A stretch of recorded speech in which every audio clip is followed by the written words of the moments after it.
সত্যি কথা বলতে অপরচুনিটিটা এসেছে অবশ্যই আমার কাছে খুবই ভালো লাগছে। আর যেহেতু আমি জানতাম না আমার যে ম্যানেজার পলাশ ওই আমাকে খবরটা দিয়েছিল। ও বেশ কয়েকদিন ধরে যোগাযোগ করতেছিল। পরে হয় ২-৩ দিন হলো যে এরকম কনফার্ম করলো। বাট সত্যি কথা বলতে খুবই ভালো লাগছে। আর যেহেতু পিএসএল এর মতন একটা টুর্নামেন্ট খেলতে যাচ্ছি, এটা আমার জন্য অনেক ভালো এক্সপিরিয়েন্স দিবে ভবিষ্যতে আমার ক্রিকেটের জন্য। বিশেষ করে সাকিব ভাইয়ের সাথে খেলেছিলাম ইন্ডিয়াতে।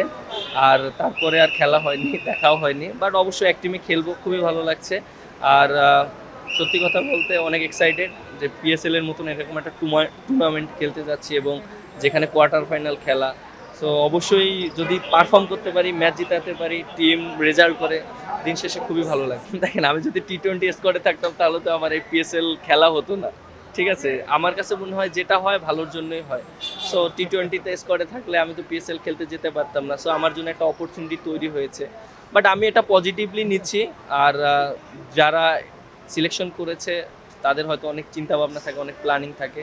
সো আমার কাছে মনে হয় যে এটা আমার জন্য একটা পজিটিভ। আমার চেয়ে তারা এটা ভালো বলতে পারবে তাদের প্ল্যানিংটা কি। সো আমার কাছে মনে হয় যে আহ, তারা যেভাবে চিন্তা করে হয়তো বেটারমেন্টের জন্য চিন্তা করে। But end of the day প্লেয়াররা অনেক সময় খারাপ লাগে যেহেতু আমি BPL a man of the tournament হয়েছিলাম। তারপরে বেশ কিছু টি-20তে ভালো করেছিলাম। সো ঠিক আছে, মেনে নিতে হয়, ক্রিকেটে অনেক সময় অনেক কিছু হয়। বাট আমার কাছে মনে হয় ওভারঅলি যে আমি সব সময় পজিটিভ চিন্তা করি এবং আমি পজিটিভলি নিয়েছি। অবশ্যই আমার কাছে তো খারাপ লেগেছে অ্যাজ এ প্লেয়ার হিসেবে। আমরা যখন হারি তখন তো সবারই খারাপ লাগে।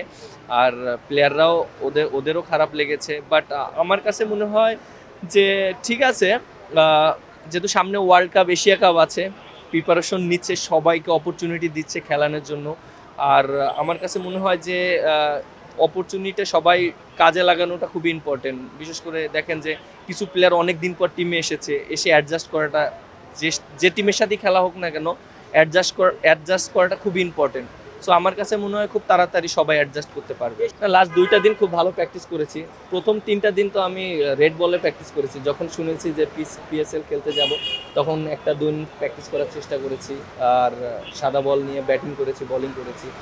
প্রিপারেশনটা ভালো হয়েছে। এখন ওখানে যেও প্র্যাকটিস করবো, প্রিপারেশন নিতে পারবো, টিমের সাথে অ্যাডজাস্ট হবে।